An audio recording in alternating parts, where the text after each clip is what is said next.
पराग जी जयपुर से। श्री हरिवंश गुरुदेव। राधे राधे महाराज जी। गुरुदेव, अभी तक तो मन को बार बार खींच खींच कर वापस मंत्र में लाने का प्रयास चल रहा है और कभी कभी व्यक्ति वस्तु स्थान में गुरु इष्ट को देखने का असफल प्रयास होता है। गुरुदेव, ये खींचतान बहुत विचलित कर रही है मन की इस दशा के ये चलता, ये महाभारत चलेगा ये महाभारत चलेगा। वो 18 दिन में खत्म हुआ था, ये 18 वर्ष में भी खत्म होना बड़ा कठिन है, क्योंकि बहुत जन्मों से हमारी दुर्वासनाएं पुष्ट है, बहुत जन्मों से। अब हमको उसको नष्ट करने का अवसर मिला है तो हम प्रयासरत है, लेकिन सफलता भगवान की कृपा के आश्रित है। प्रयास हम करते रहे, हारे ना। बहुत बड़ा युद्ध है यार, हम लोग तो पूरा जीवन हो गया ना। मतलब आपके तो और भी कार्य हैं, हमारे तो केवल एक ही कार्य था, भजन। तो हमने देखा है ये बहुत बड़ा युद्ध है, कभी कभी रो पड़ता है हृदय। हाँ, नहीं अब रोना आ जाएगा, आगे चलते रहो, अब नाम जप करते रहो, आगे आ जाएगा, रोना आ जाएगा। जब आप हारेंगे तो हारा पुरुष रोता है, हारे को हरिनाम, जो यहाँ हार गया वही जीत जाता है, भगवान फिर उसे जिता देते हैं। जैसे फुटबॉल का खिलाड़ी है ना, बॉल का ऐसे मारता है ना तो नीचे जाता है ना, वो नीचे नहीं जाता है, वो लक्ष्य तक पहुंचने के लिए थपाक मारी, जो ही नीचे गया सो ही मारा, ऐसे वो गोल पे पहुंच गया पहुंच गया ना। तो ऐसे ही जो भगवान का शरणागत है तो लगा कि नीचे गिरा, लेकिन नीचे नहीं गिरा, भगवान ने मारा उससे ऊपर, जो नीचे गिरते गिरते वो लक्ष्य पे पहुंच गया, वो गोल पे पहुंच गया। इसलिए हमें हारना तो पड़ेगा एक बार, क्योंकि अहंकार नष्ट होगा। जब मैं थक जाऊंगा ये सब करते करते, तब रोना आ जाएगा कि प्रभु मैं हार गया हूं। जैसे तुलसीदास जी कह रहे हैं, हौ हार्यो करि जतन विविध विधि, अतिशय प्रबल अजय, तुलसीदास बस होए तबई, जब प्रभु पेरक बरजय। हे प्रभु, आप ही इस मन की डोरी हाथ में लिए हुए हो, आप रोक दो। हमने तो हर उपाय करके देख लिया, ये नहीं रुक रहा नाथ, ये बार बार गंदे विषयों में जाता है। प्रभु आप रोक लो, आप बचा लो मुझे विषयों से। तो फिर भगवान की कृपा हुई। वही तुलसीदास जी लिख रहे हैं, जाकी कृपा लवलेस ते, मति मंद तुलसी दास हूँ, पायो परम विश्राम, राम समान प्रभु नाही कहूँ। जिसकी लवलेस कृपा मात्र से मंदमति तुलसीदास परम विश्राम को प्राप्त हो गया, ऐसे प्रभु के समान कोई नहीं है, अद्वितीय है प्रभु। तो हम ये जो लड़ रहे हैं अपने मन से, ये प्रभु देख रहे हैं, और इसी बात का हमें इनाम मिलेगा कि प्रभु हम पर रीझ करके जिता देंगे हमको। नहीं, मन पर विजय प्राप्त करना बहुत कठिन है, बहुत कठिन है। तो ये मतलब जब तक श्वास रहेगी तब तक ये युद्ध चलता रहेगा कि कहीं ऐसा ना हो जाए, कहीं ऐसा ना हो जाए। और इस राह में कोई साथी नहीं मिलता, कोई साथी नहीं है इस राह में, कोई साथी नहीं है। चल चला चल राह में, अनुभूतियों का ले सहारा, कौन तेरा साथ देगा, व्यर्थ में किसको पुकारा। यार तुम्हारा कोई साथी नहीं मिलेगा सत्य में चलने पर। साथी केवल एक परमात्मा ही होगा, और तुम्हारी अनुभूतियां होंगी तब चल। अच्छे आदमी का कोई साथ नहीं देता, बुरे आदमी के दसियों मित्र होते हैं, लेकिन अच्छे आदमी के मित्र नहीं होते। इसलिए अच्छे आदमी बनो और भगवान को अपना दोस्त बनाओ, और ये युद्ध जारी रखो। बार बार मन को हटाकर विषयों से भगवान में लगाओ, इसका इनाम मिलेगा तुम्हें। एक एक सेकंड का हिसाब देते हैं भगवान। ये जो आप जल रहे हो, आप लड़ रहे हो मन से, इसका इनाम मिलेगा। आप निहाल हो जाओगे, आप आनंद मगन हो जाओगे। जितना भजन कर लिया इतने में ही मगन हो जाओगे। चिंता मत करो, ये व्यर्थ नहीं जा रहा। ये आपकी लड़ाई, आपका भजन, आपकी भगवान के प्रति जो चेष्टा है, एक एक सेकंड की लिखी जा रही, ये व्यर्थ नहीं जाएगी। पक्का समझ लो, हमारी बात पर विश्वास रखो और लड़ते रहो, जीत जाओगे। महर्षि, ये सब साधकों का ही प्रश्न है जो आप इस विषय पे चर्चा कर रहे हैं। तो महाराज जी, इस यात्रा में जैसे इनिशियल जब प्रारंभ हुई तो जलन बहुत ज्यादा होती है, तो इसके क्रम में धीरे धीरे कम होना शुरू हो जाती है। हाँ, तो धीरे धीरे पता लगता है क्या महाराज जी, इसका सोपान क्या है महाराज जी? जैसे मन कह रहा है कि हम ये विषय भोगे, बहुत जोर से कह रहा है, अब वो इतना कह रहा है कि अब भजन की तरफ लग ही नहीं रहा, केवल वो विषय भोग की तरफ रहे। अब हमको उसे विषय भोग नहीं देना, राधा राधा राधा, वो पागल सा बना देगा कि अब वो चाहिए ही। मतलब जिसने रोका उसकी बात कह रहा हूं। अब शांत हो गया, अब जब दोबारा आएगा तो 90% आएगा, जब तिबारा आएगा तो 80% आएगा, और 10% में आके रुक जाता है। और अगर 50% पे फिर से इसको वो संयोग बैठा दिया तो फिर बढ़ जाएगा, फिर 100% हो जाएगा। अच्छा, ये क्रम चलता रहेगा महाराज जी, ऊपर नीचे वाला, तो इसलिए संयोग ही ना होने पाए। हाँ, देवर्षि नारद जी ने कहा है, साधना करने पर ये तरंग की तरह हो जाता है, समुद्र तरंग की तरह हो जाता है। और अगर संयोग मिला तो तरंग समुद्र बन जाती है। जैसे चिंगारी है ना, तो ज्वाला चिंगारी रूप में आ गई, लेकिन अगर उसे घास फूस मिल गया तो ज्वाला बनने में देर नहीं लगेगी। जब तक श्वास है तब तक युद्ध जारी है, कि कभी भी किसी भी स्थिति में अपने को सिद्ध मानकर अब कोई छूट न दे दे, नहीं तो गिर जाएगा। बड़े बड़े सिद्धों को माया ने भ्रष्ट कर दिया। शिव विरंचिका मोहई को है बपुरान, अस जिय जानि भजी मायापति भगवान। इसलिए सदैव सावधान होकर भजन मार्ग में आगे बढ़ते जाना चाहिए। फिर से एक क्लियर के लिए पूछ रहा हूँ, क्या 10% से फिर 100 हो जाता? इसीलिए कहता हूं कि घटते घटते आता है और 10% में रुक जाता है, और वो 10% तब समाप्त होता है जब भगवत साक्षात्कार हो जाता है। और जब भगवत साक्षात्कार हो जाता है फिर काम खत्म हो जाता है। फिर तो जैसे भुने हुए चने में आप चाहे जितना दाना वो पानी खाद लगाओ, अंकुरण नहीं हो सकता। ऐसे संत के जो भगवत प्राप्त हैं उनके हृदय में काम आदि दोषों का प्रादुर्भाव नहीं होता। तो कामादिक मद दम्भ न जाके, तात निरंतर बस में ताके। भगवान कहते हैं जिसके काम नहीं है, अहंकार नहीं है, दम्भ नहीं है, ऐसे संतों के मैं अधीन होता हूँ। तात निरंतर बस में ताके, कामादिक मद दम्भ न जाके, तात निरंतर बस में ताके। ये बहुत बड़ा अनंत जन्मों से भटकाव मिटाने का हमें अवसर मिला है। ये लड़ाई लड़ रहे हो ना, आपकी लिफ्ट चल रही है, आप फ्लोर पर फ्लोर लांघते चले जा रहे हैं, आपको पता नहीं है, आपकी आध्यात्मिक भूमिका बढ़ रही है। आपको लगेगा मैं वही हूं, जैसे लिफ्ट में खड़ा हुआ लग रहा है कि मैं वही हूं, लेकिन कई फ्लोर क्रॉस कर गए, अध्यात्म के कई फ्लोर क्रॉस कर गए। जिससे चुपचाप लड़ते रहो, अहंकार मत करना। हारना है, हारना है। अंदर से जब हार जाओगे ना, जब अंदर से हार जाता है साधक, तो एक ही बात आती है, रोना। अब वो रोना विरह बन जाता है, वही भगवान के मिलन का हेतु हो जाता है। जब करते करते भजन करते करते और देख रहे वही विषय, वही गंदगी, वही, वो तो हार जाता है, रोता है, हे प्रभु अब क्या करूं, कौन सा साधन करूं, कैसे निपटे। वही कृपा उसको संभाल लेती है, आसपास से कृपा घेर लेती है, कवच कर लेती है और उसको निकाल देती है। जब तक साधना का अहंकार रहता है तब तक भगवत साक्षात्कार नहीं होता। जब साधना का भी अहंकार मिट जाता है, अपना अस्तित्व मिट जाता है, तब भगवत साक्षात्कार होता है। कृपा बिल्कुल बिल्कुल कृपा ही है, ये भगवान की हेतु की कृपा है, ये छोटी मोटी बात नहीं। आप लड़ते रहिए और सब साधकों से विनय है, हारिएगा मत। प्रभाकर जी कर्नाटक से, राधे राधे महाराज जी, आपके चरणों में कोटि कोटि प्रणाम। महाराज जी, अज्ञानतावश किसी का भरोसा तोड़ दिया है, जिस कारण मुझे बहुत ग्लानि है। मैं अब उस गलती का प्रायश्चित करना चाहता हूं। आगे से किसी को विश्वासघात मत करना और नाम जप करो। आगे से लेकिन ये भी ध्यान रखना है कि कोई हमारे धर्म विरुद्ध विश्वास, तो हम उसको तोड़ेंगे ही तोड़ेंगे।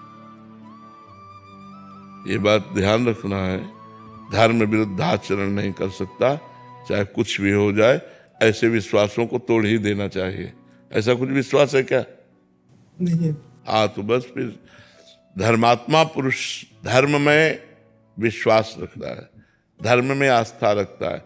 धर्म में जैसे कोई भाग कर तुम्हारे समीप आया है, अब उसकी प्राण रक्षा करनी है, ऐसे नहीं हो सकता कि तुम छुपे हो और हम तुम्हें बता दें।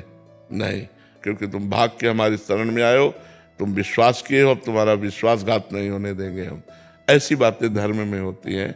धर्म विरुद्ध आचरणों में विश्वास नहीं, धर्म में विश्वासघात अगर हो गया है तो भगवान से प्रार्थना करो आगे से विश्वासघात न करना और नाम जप करो। पांडुरंग जी, महाराष्ट्र। राधे राधे महाराज जी। महाराज जी, हर जीव में ईश्वर के दर्शन की ऐसी कोई प्रक्रिया है जो जीवन भर याद रहे? प्रतिकूल व्यक्ति को जवाब देते समय ये भावना गायब सी हो जाती है महाराज जी। भजन नहीं है, मूल चीज भजन है।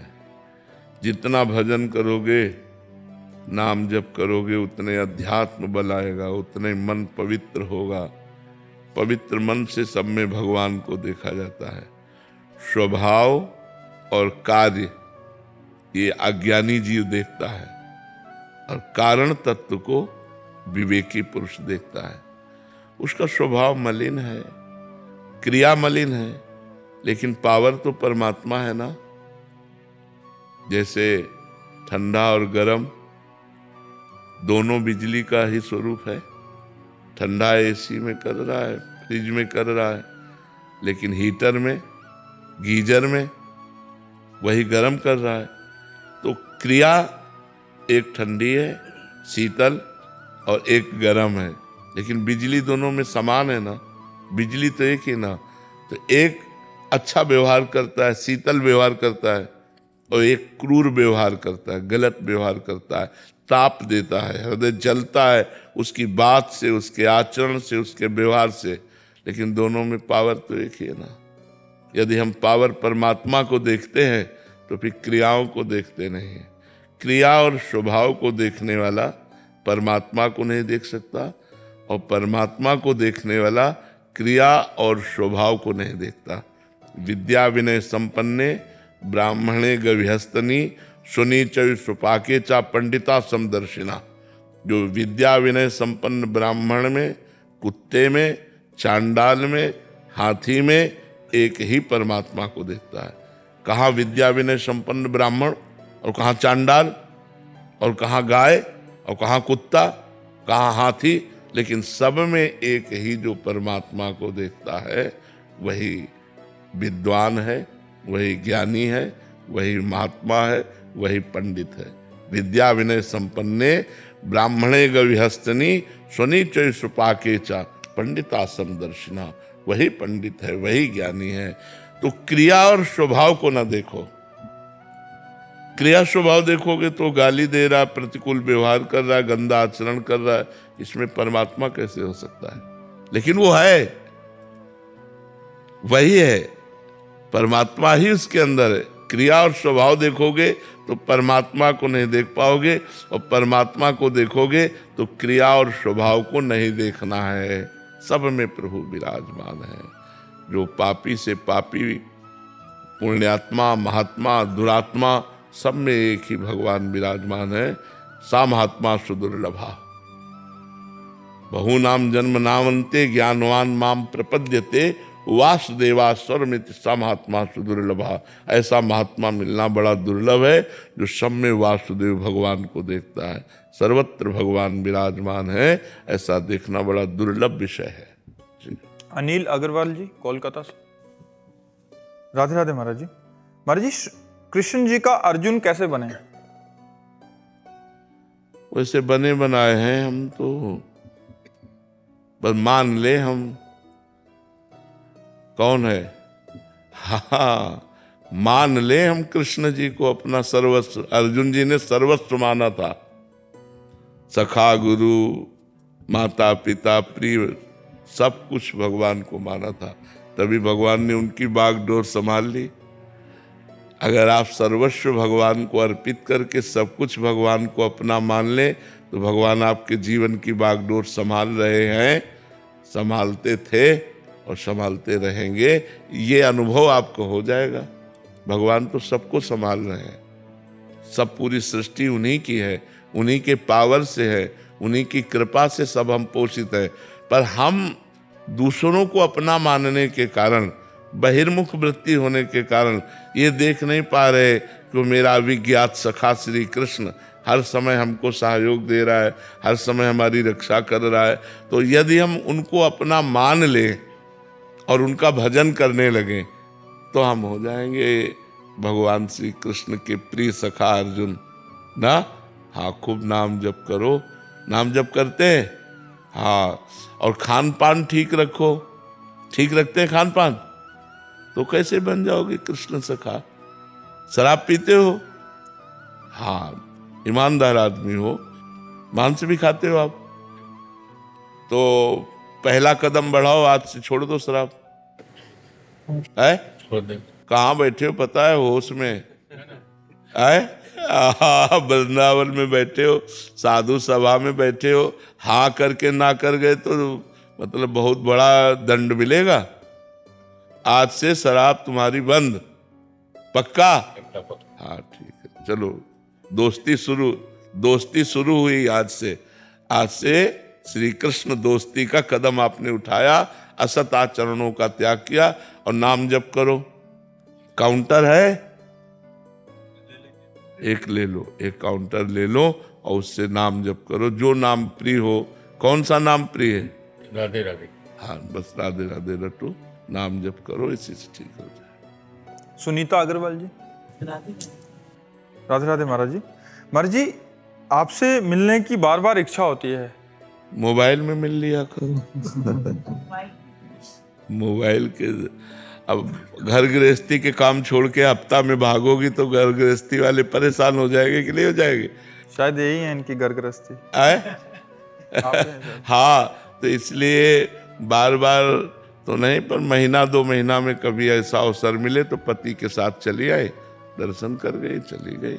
महीना 2 महीना में देखो, अर्जुन बनना चाहते तो आएंगे तो है ही है। पहले हमसे दोस्ती करो, फिर हमारे स्वामी से दोस्ती करो, तो धीरे धीरे गलत आचरण छोड़ेंगे, बहुत बढ़िया बन जाएंगे। महीना 2 महीना में पति के साथ चली आया करो, दर्शन कर गए, चली गई। प्रेम रतरिया जी, कोलकाता से। राधे राधे महाराज जी। महाराज जी, कहा जाता है कि स्थिर मन है ब्रह्म और अस्थिर मन है संसार। महाराज जी, अपने मन को पूर्ण रूप से कैसे स्थिर करें कि बाहर के शोर में भी एक शांति सी हमेशा मन में बनी रहे? बार बार भगवान के नाम का इसे स्मरण और दर्शन कराइए मन को। भगवान के नाम में ही इतनी सामर्थ्य है कि मन को स्थिर कर देगा। पर बहुत काल सातु दीर्घ काल निरंतर सत्कार सेवितो दृढ़ भूमि। लंबे समय तक यदि हम अभ्यास करें कि हमारा चित्त, हमारा मन बार बार नाम का दर्शन करे, जैसे राधा, बार बार राधा, और श्रवण करे राधा, उच्चारण करे राधा, तो इसको भागने का अवसर नहीं मिलेगा। जब हम दर्शन करते हैं और एक साथ श्रवण करते हैं, उच्चारण करते हैं, तो इसे भागने का अवसर नहीं मिलता। यदि हम ऐसे जप करें तो बहुत जल्दी मन धीरे धीरे स्थिर हो जाएगा। समय लगेगा पर बहुत जल्दी स्थिर हो जाएगा। ऐसा अभ्यास करें, बार बार नाम भगवान का दर्शन करते हुए सुमिरन करना, सुनना और उसी में डूबना, तो धीरे धीरे मन को अच्छा लगने लगेगा। पहले तो मन के मलिनता जनित जो पाप वासनाएं हैं, दुर्वासनाएं हैं, वो भस्म होगी नाम जप के प्रभाव से। फिर धीरे धीरे रुचि पैदा होगी, फिर भाव प्रकट होगा, फिर स्थिर हो जाएगा। जहाँ भाव प्रकट हुआ तहाँ स्थिर हो जाता है। भगवत भाव में मन स्थिर हो जाता है, ब्रह्म भाव में मन स्थिर हो। पर ये लड़ाई है, ये एक युद्ध है, इसमें लड़ना पड़ेगा। ये ऐसा नहीं है कि 2-4-10 दिन में कब्जे में आ जाएगा, ऐसा नहीं है। सातु दीर्घ काल, लंबे समय तक अभ्यास कर। फिर तो कहा यल्लब्ध्वा पुमान सिद्धो भवति अमृतो भवति तृप्तो भवति। उस स्थिति को प्राप्त होकर के यल्लब्ध्वा पुमान सिद्धो भवति, सिद्ध हो जाता है। भगवत रूप उसके नेत्रों में समा जाता है, प्रेम की विकलता में, आनंद की विकलता में रहता है। अमृतो भवति, अमर हो जाता है, मृत्यु भय से मुक्त हो जाता है। तृप्तो भवति, कोई चाह नहीं रह जाती। वो निर्गुणो भवति, तीनों गुणों से ऊपर उठ जाता है। इसलिए खूब नाम जप करो, बार बार जाते हुए मन को घसीट कर नाम में लगाओ। ऐसा अभ्यास करते रहो तो अभ्यास योग युक्तेन चेतसा नान्यगामिना। यदि ऐसा अभ्यास कर लिए कि चित्त कहीं और गया ही नहीं, तो पुरुषम शाश्वतम दिव्यम याति पार्थानुचिंतयेत, चिंतन के प्रभाव से परम पुरुष परमात्मा का साक्षात्कार हो जाएगा।